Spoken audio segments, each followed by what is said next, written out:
नाज़रीन, अवामी न्यूज़ में ख़बरनि जो सिलसिलो जारी है। इन वक्त असीं तव्हांखे कपरो में ख़बर ॾींदा हलूं त कपरो में अवामी न्यूज़ जे ॾिनल सॾ सिंध मुंहिंजी माउ जे عنوان सां ट्रैफिक पुलिस पारां भरपूर आजयां कई वई है। क़ौमी काज जे ॾींहं ते रोडनि ते पंहिंजी ड्यूटीज़ जा फ़र्ज़ निभाए सकाफ़ती रंग में रंगजण जो वचन वरजायो वियो है। अवामी न्यूज़ के लख लख मुबारक हुजनि एकता ॾियारे जूं। असां पंहिंजो प्लान ठाहियो आहे एकता ॾियारे ते 6 दिसंबर ते असां पंहिंजी प्लानिंग ठाही आहे। असां पंहिंजी कोशिशि कंदासूं त रोड क्लियर कयूं।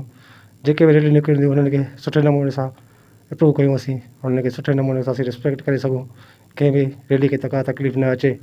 असां पंहिंजो जवान ड्यूटी ते ॿाहिरियां आहिनि, बीठा हूंदासीं, रैलियुनि खे क्रॉस कराईंदासीं, उन्हनि जी सपोर्ट कंदासीं। अवामी न्यूज़ खे लख लख मुबारक। सिंध सकाफ़त वारे ॾींहुं असांखे रोड क्लियर करणा आहिनि ऐं सुठे नमूने सां ड्यूटी करे इंचार्ज सां गॾु हमदर्द थींदासीं। असां बिल्कुलु ख़ुशी सां ॾाढो मल्हाईंदा आहियूं। असां टोपी या जिरग पटको पाईंदा आहियूं। मज़ीद खबरों और तफसीलात के लिए विजिट करें हमारी वेबसाइट www.awamiNewsHD.com।